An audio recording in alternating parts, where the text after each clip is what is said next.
papel de la microbiota en las enfermedades de la sociedad moderna, y la excelente plática del Dr. Warner nos va a ayudar bastante a explicarles a ustedes por qué se han asociado las alteraciones de la composición de la microbiota con enfermedades de las sociedades modernas. En esta diapositiva resumo cuáles son estas enfermedades que se han asociado con trastornos de la microbiota o disbiosis. Uno de ellos, que es extensamente estudiado actualmente y que en México tenemos una epidemia de obesidad y trastornos metabólicos, hay extensa evidencia experimental y en humanos también de que la disbiosis puede ser una asociación, y hay estudios interesantes de posible causalidad con obesidad y alteraciones metabólicas.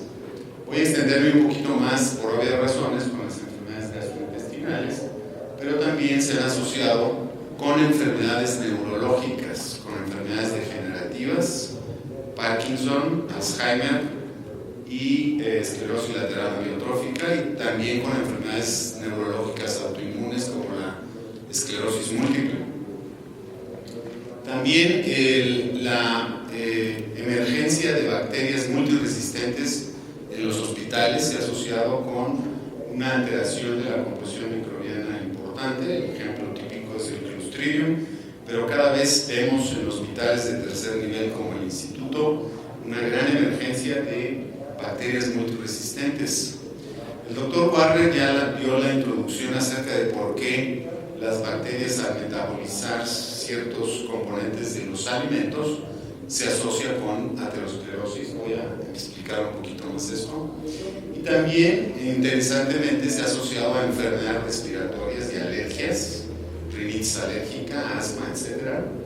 Y de manera muy interesante, por esta relación que existe del eje cerebro-intestino-microbiota, también las bacterias que se comunican con el sistema nervioso central se han asociado también a alteraciones psiquiátricas. Uno de los comunes, el común denominador de estas asociaciones es la pobre diversidad microbiana. Esto ya lo explicó el Dr. Warner con algunos ejemplos muy interesantes, pero aquí en una manera muy simple, la disminución o el bajo número de especies bacterianas en nuestro intestino se asocia con estados de enfermedad. Un mayor número de bacterias en nuestro intestino se asocia con estados de salud. Es un común denominador en todas estas enfermedades que les he mencionado. Hablemos de obesidad. Las causas de obesidad es una enfermedad extraordinariamente compleja. Intervienen, por supuesto, los genes, y todos estos factores que ven en la diapositiva se han relacionado con obesidad y, bueno, también la microbiota intestinal. Y estos son de los estudios seminales en la composición microbiana de obesos contra sujetos delgados. Y vean ustedes cómo los sujetos obesos tienen una menor diversidad en la microbiota intestinal, y la relación de los filotipos predominantes en el intestino, Firmicutes bacteroidetes, está incrementada. Es decir, los obesos tienen una mayor proporción de Firmicutes en su intestino. Y lo otro que hemos aprendido de manera muy interesante son los experimentos con cirugía metabólica. El Dr. Lee Kaplan en Boston tiene un laboratorio en donde hacen 1000 cirugías de bypass gástrico en ratoncitos para estudiar cuál es el comportamiento metabólico en cirugía bariátrica. Y entonces él compara, o ha hecho experimentos muy interesantes en ratas obesas inducidas por dieta o inducidas genéticamente, y ha trasplantado la microbiota de estas ratitas obesas a animales libres de gérmenes, y el resultado es que este animalito con esta microbiota se vuelve también obeso.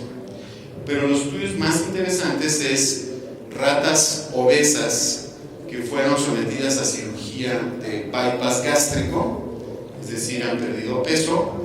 La microbiota de estas ratitas operadas se trasplantan también a animales libres de gérmenes. ¿Y qué es lo que ha resultado? En estos experimentos es interesantísimo los resultados. Vean ustedes las ratitas que son trasplantadas con microbiota de ratas operadas con bypass gástrico pierden peso de manera significativa comparado con las ratitas en donde se hace una cirugía simulada. Y por otro lado, vean ustedes el índice de adiposidad, la cantidad de grasa que acumulan estas ratitas es significativamente menor en aquellas que recibieron la microbiota de pacientes de las ratitas con bypass gástrico. Es interesantísimo. Y uno parecería, bueno, están operadas, están más malitas, comen menos, y la realidad es que no. Las ratitas operadas y las que tienen una cirugía simulada comen exactamente igual. De tal manera que esto parece ser que no hay una evidencia de que las ratitas operadas o trasplantadas con microbiota de ratitas operadas tengan una mala absorción calórica, sino la microbiota que se ha alterado por el bypass gástrico transmite señales que regulan el gasto de energía y el depósito de grasa. De tal manera que estos son experimentos y observaciones en humanos que establecen una relación estrecha entre la composición de la microbiota y el desarrollo de obesidad y también de síndrome metabólico. El doctor Warner lo explicó esto de una manera experimental, yo lo voy a explicar con una manera, con una imagen, una gráfica, ¿no? Ya expliqué lo que sucede entonces cuando tenemos una dieta anormal, gran consumo de lípidos, gran consumo de carne, rico o alimentos como los huevos, como ya se mencionó, productos lácteos con gran contenido de fosfatidilcolina, L-carnitina, etc. La microbiota intestinal los metaboliza y produce estos metabolitos, que es la trimetilamina, que al pasar por el hígado se oxidan, y el TMAO, que ya nos mencionó el doctor Warner, parece ser que contribuye al depósito de las placas de ateroma. Por eso él mostró los estudios que demuestran que aquellos que tienen niveles elevados del óxido de trimetilamina tienen mayor riesgo cardiovascular, y esto se debe a la microbiota intestinal. Y hay estudios interesantes, o ya hay que tener precaución. La gente vigoréctica que hace mucho ejercicio y consume proteínas o suplementos alimenticios con carnitina tienen mayor riesgo cardiovascular. Paradójicamente hacen mucho ejercicio, pero por su microbiota y por el metabolismo se pueden infartar. Yo creo que eso le pasó a nuestra levantadora de pesas, campeona mundial, que se murió prematuramente. Creo que eso le pasó, ¿no? Entonces mucho cuidado con eso. Y en el sistema nervioso central hay estudios interesantísimos y es increíble las evidencias al respecto. Esta es una revisión que les recomiendo leer, que acaba de publicar el doctor Whitley, que desafortunadamente no está con nosotros, que resume muy bien, de manera, él es muy sintético y analiza muy bien la información científica, y nos pone esta gráfica en su artículo, en donde la enfermedad periodontal, la presencia de gingivitis, hay estudios muy interesantes epidemiológicos que correlacionan gingivitis o enfermedad periodontal, pérdidas dentales o exceso de caries con enfermedades degenerativas del sistema nervioso central. Y esto es lo que se está representando aquí. Lo que sucede es que esta gran cantidad de bacterias que dan origen a esta patología dental se asocia con fenómenos o producción de fenómenos inflamatorios a distancia que pueden lesionar la barrera hematoencefálica, en fin, un fenómeno muy complejo, y se asocia con cambios neurodegenerativos del sistema nervioso central. Y lo mismo sucede con el Helicobacter pylori.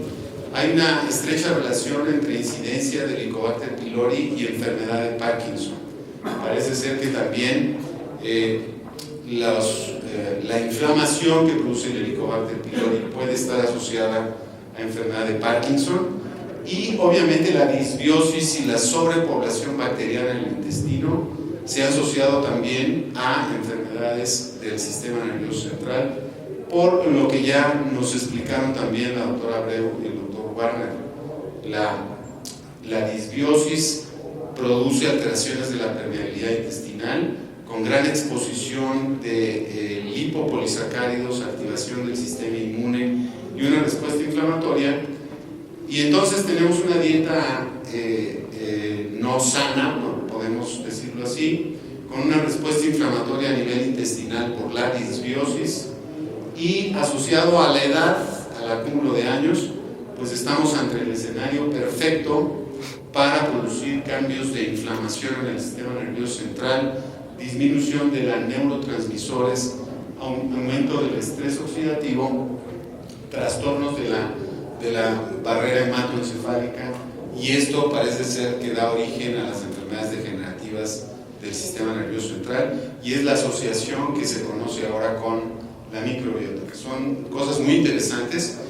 Y de manera también muy interesante se ha asociado cada especie bacteriana, parece ser que contribuye a la producción de un metabolito que tiene efectos sobre el sistema nervioso central.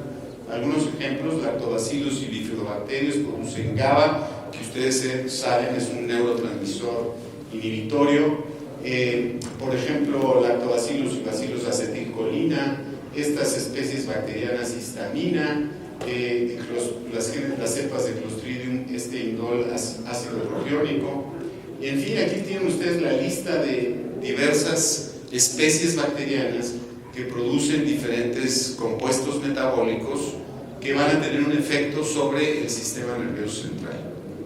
Y esta diapositiva sumamente complicada, también recientemente publicada, nos ofrece un camino de tratar de explicar cómo las alteraciones en la microbiota intestinal pueden afectar directamente las funciones del sistema nervioso entérico, del sistema nervioso autónomo y del sistema nervioso central, produciendo neurotransmisores directamente en el intestino, y parece ser que por las vías aferentes del vago se puede haber una comunicación con estos metabolitos hacia el sistema nervioso central.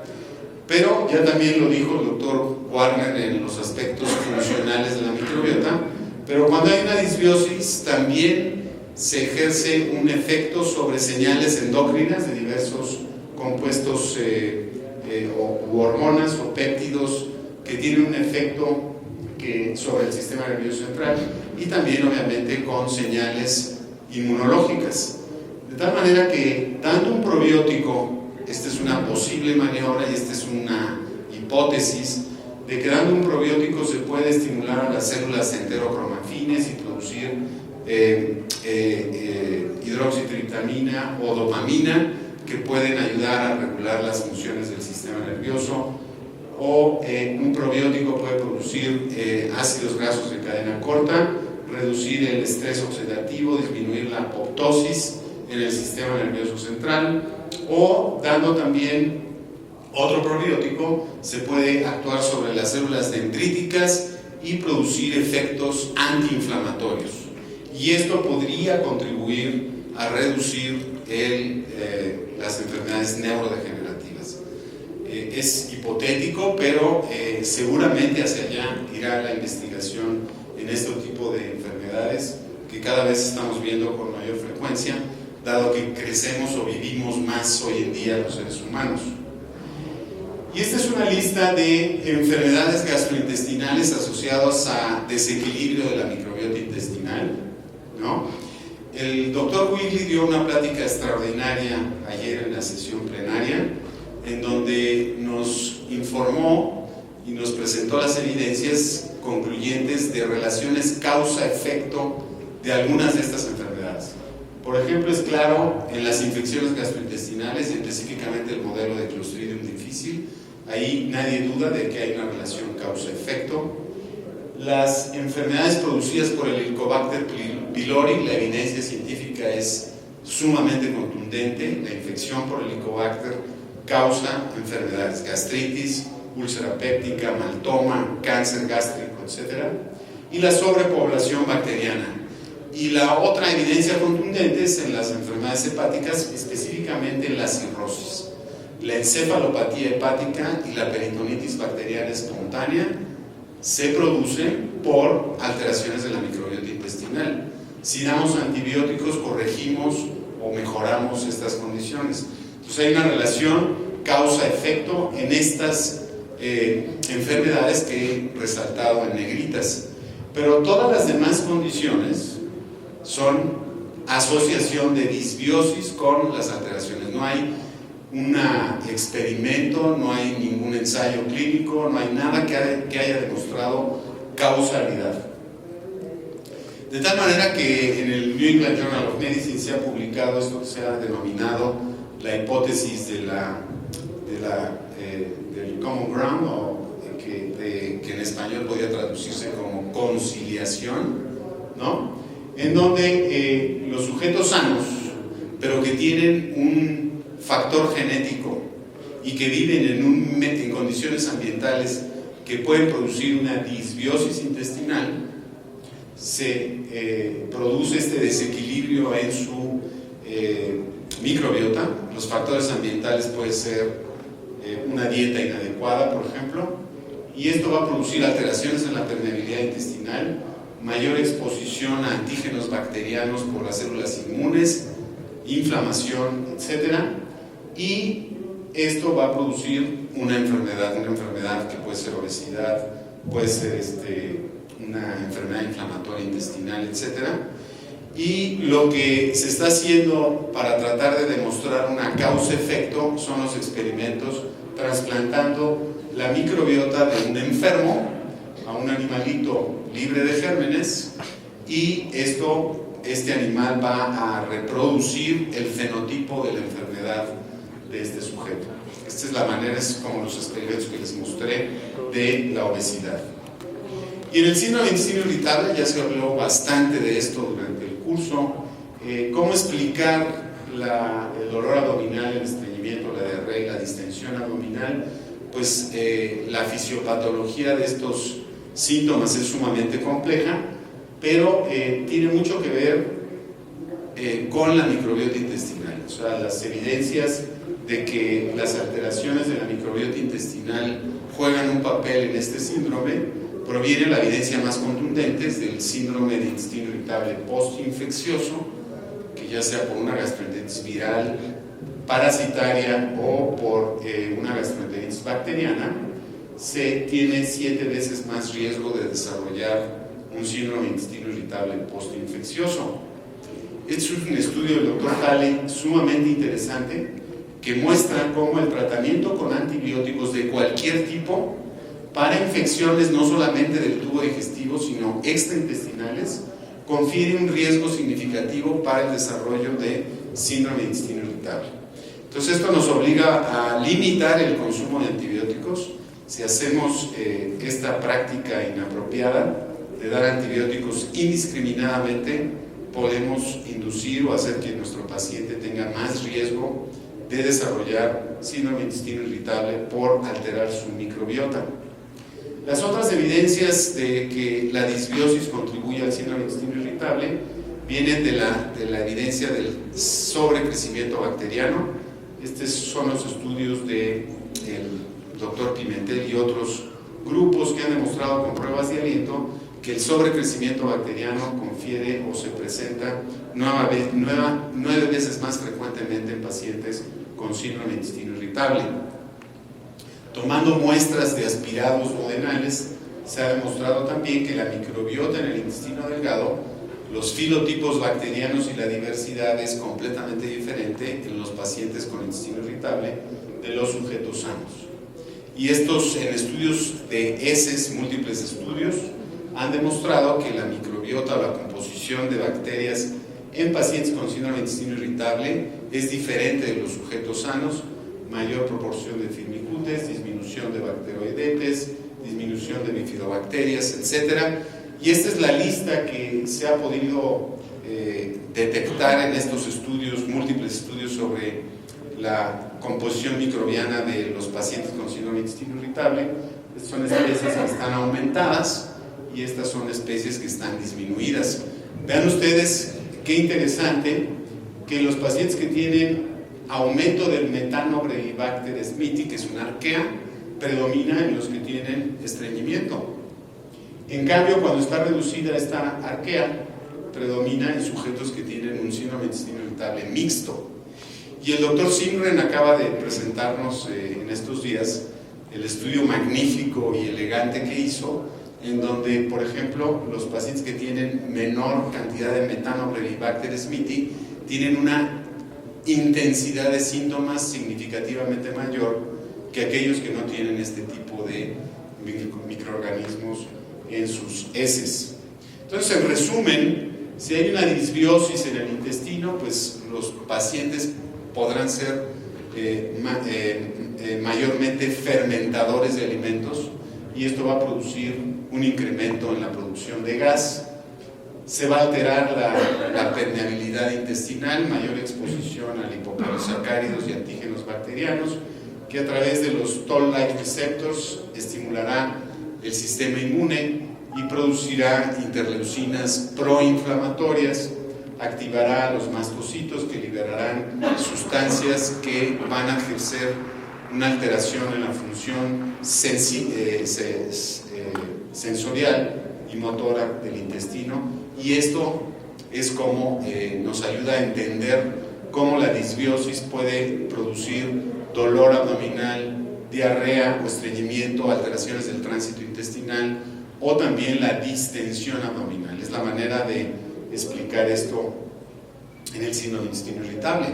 Y ayer también discutimos cómo los probióticos pueden contribuir a mejorar los síntomas de los pacientes con síndrome de intestino irritable, y si damos antibióticos no absorbibles y no necesariamente por el efecto de disminuir la población bacteriana, sino que rifaximirina tiene otros efectos interesantes, también puede ser útil en el intestino irritable.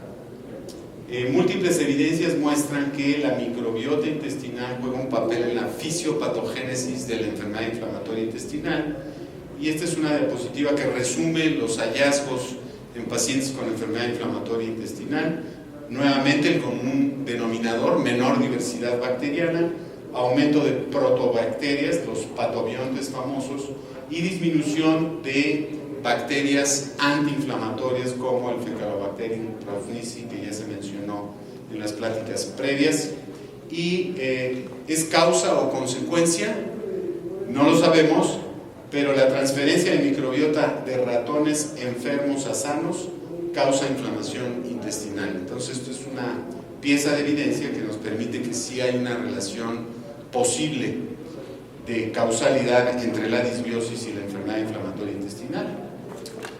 Los estudios en cáncer son muy interesantes, y en esta revisión del Dr. Schwabe nos muestra que 18% de los cánceres están atribuidos a agentes infecciosos, y en el tubo digestivo pues vean cómo el Helicobacter pylori, si me das produce cáncer gástrico y maltoma.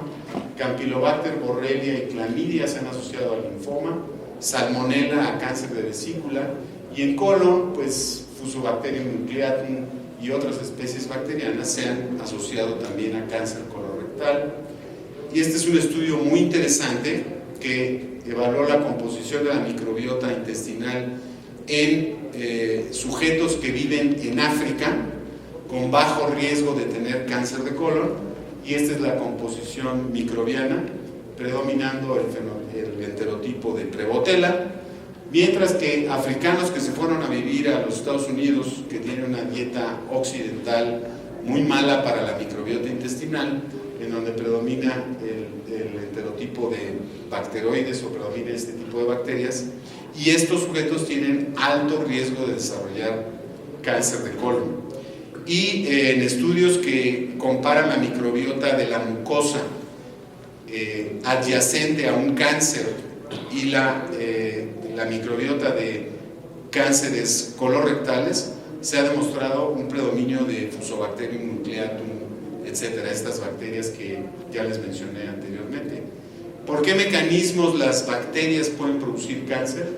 Pues porque activan la respuesta inmune a través de los Toll-like receptors, pero también la inflamación. La inflamación es probablemente el primer fenómeno que se asocia con cáncer, y luego se producen genotoxinas por estas bacterias, la virulencia bacteriana o metabolitos derivados de bacterias, y en esta revisión se muestra cómo diferentes mecanismos, ya les mencioné, la activación de la respuesta inmune va a producir inflamación, y la inflamación es el principal disparador para que una célula se transforme en maligna.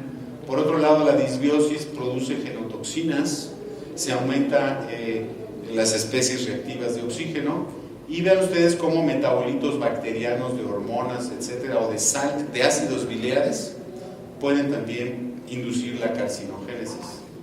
En infección por Clostridium difficile está demostrado que la disbiosis inducida por el antibiótico, este es un colon sano, damos un antibiótico, se induce una disbiosis, el paciente adquiere la espora del Clostridium del medio ambiente y se germina esta bacteria en el colon y produce la colitis pseudomembranosa.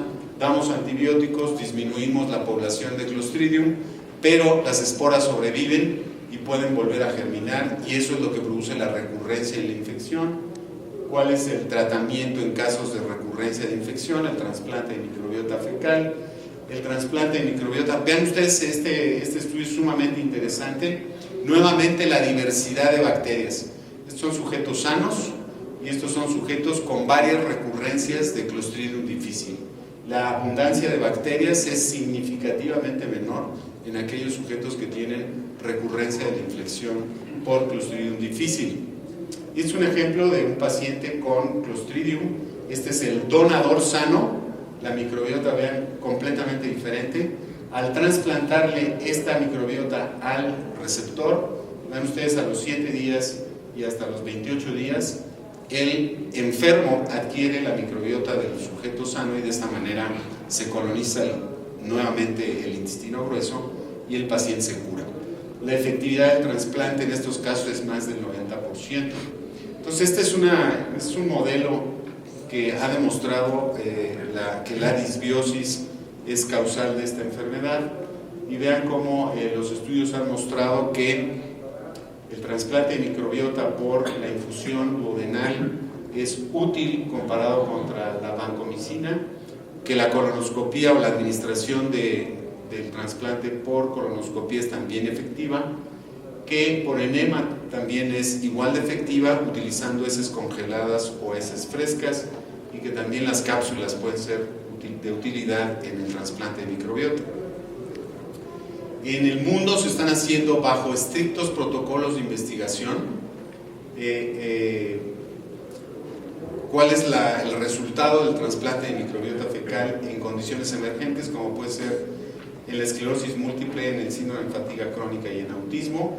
La clave aquí de esta diapositiva es que las enfermedades en azul solamente se ha demostrado el beneficio del trasplante de microbiota en series de casos, no son ensayos clínicos aleatorios. Solamente en verde se mencionan cuáles son las condiciones que tienen ensayos clínicos aleatorios. Vean, también hay estudios que se está investigando el papel del trasplante en encefalopatía hepática, en hepatitis alcohólica y en hígado graso.